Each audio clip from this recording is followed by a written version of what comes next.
have, then the restriction is not there. It further mentioned in Musnad Ahmad, hadith number 5446, Abdullah bin Umar, may Allah be pleased with him, he said that Prophet Muhammad, peace be upon him, said, the deeds done during the first 10 days of al-Hijjah are the most important deeds done in the full year.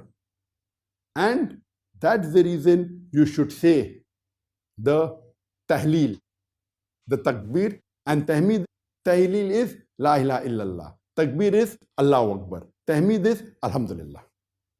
And it is mentioned in Fathul Bari, volume number 2, page number 462, that the takbirat mentioned there is Allahu Akbar, Allahu Akbar, La ilaha illallah, Allahu Akbar, Allahu Akbar, Lillahi alhamd.